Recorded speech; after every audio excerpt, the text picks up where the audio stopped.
The first question we're going to hit from the mailbag came through Instagram. It's from Jack Wagner. And he was asking a question. He says, do I need a pair of stability shoes and orthotics, or do I just need orthotics? I have flat feet and I've been told that I pronate. So what do you guys think there? What kind of thoughts do you have for Jack? Obviously always the premise, can't substitute what we're saying for medical advice is just for educational purposes. Obviously for Jack, we're not going to be able to give him a specific answer, but we can talk about these topics about what do we know about the interaction between stability shoes, orthotics, both, neither, all that kind of stuff. Yeah. I'm gonna jump in and say right off the bat that I encourage people not to use stability shoes and orthotics at the same time. You have two different mechanisms going on there, and we don't know how they're going to interact. So I've seen plenty of people where it gives them too much, and then other times where it does things not expected. So I encourage you to pick one or the other. If you need a specific orthotic, you should get a neutral shoe that will handle that orthotic well. Not all shoes will. So the orthotic can do what it needs to without any other influence. If you realize you don't need an orthotic and you just want a stability shoe that already has that built in, go with that. I would encourage you not to do both, only because we don't know what's going to happen. And there's a lot of unknown variables that could end up not working. So I would choose one or the other. If you do choose an orthotic, I would encourage you to, again, certain people do need them. Certain people have different kind of deformities or genetic, like developmental stuff that you might need one. But oftentimes, if you can, it may be best for you to use that orthotic as you need for the time being and then work out of it. Because remember, most of them are short-term in terms of benefit, and you need to address whatever is causing that. So pronation is a normal part of shock absorption. You need to find out if that's just your normal mechanics, because sometimes pronation is actually a compensation. Sometimes it's actually just part of your normal mechanics. And if you stop that, or if you try to reduce it, it may cause you more problems. There are certain people that are going to benefit from it, but you need to see somebody to determine whether or not you actually need one and whether or not your pronation is actually problematic or not, because it's a normal motion. Yeah, I agree completely. There's not too much I can really add to that besides the fact that orthotics do change your relationship with the shoe. You quite literally change the shoe and the dynamics of the piece of footwear and the platform you're standing on with you and your biomechanics and what you're doing. With that said, if you're gonna, whoa, you're bright, man. It's too bright. Sorry. Angelic almost. There we go. But yeah, I can only repeat what Matt said.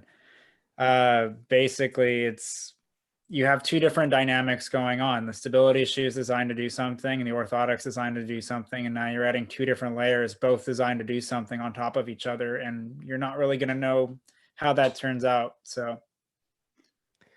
Yeah, I think I have one other thing, just a consideration, just in general for people who have orthotics.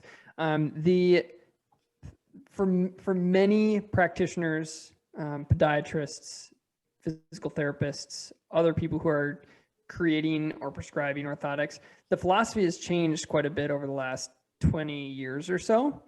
And the general theme of what types of orthotics are prescribed has changed.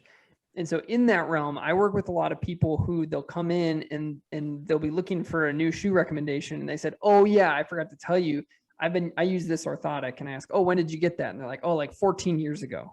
And so they've been using the same orthotic for 14 years. And I think the considerations there for those people that I give them is, one, your foot may have very drastically changed in the last 14 years, because our feet don't stay static through our whole lifespan, especially if you're a female and you've given birth and you've gone through that kind of change. Like, feet are going to change.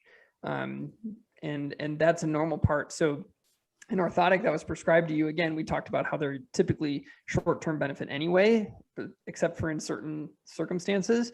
Your foot might not need that same thing that it needed even 5 years ago.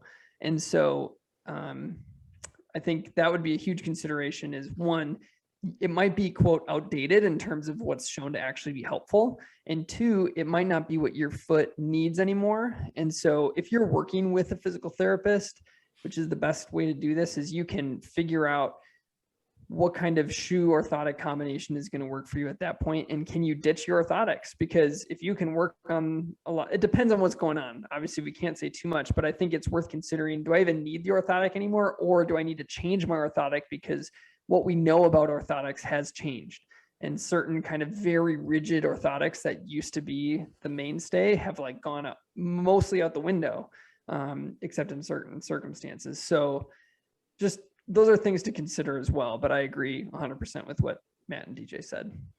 By the way, quick note for people that have been wearing orthotics for the same pair for 14 years. Again, I'm not necessarily saying you don't need them, but if you are somebody who does need them, 14 years is way too long. They do not last forever, and they wear out and break down. Once Also they wear out and break down, they may cause you more problems than they might support you through. So please keep those up to date. How long they'll last will depend on the manufacturer and the manufacturing quality, but they do not last forever. They will break down. So you need to keep whoever the practitioner that you're working with, if you do need these permanently, you need to keep checking in with them going, are these still up to date?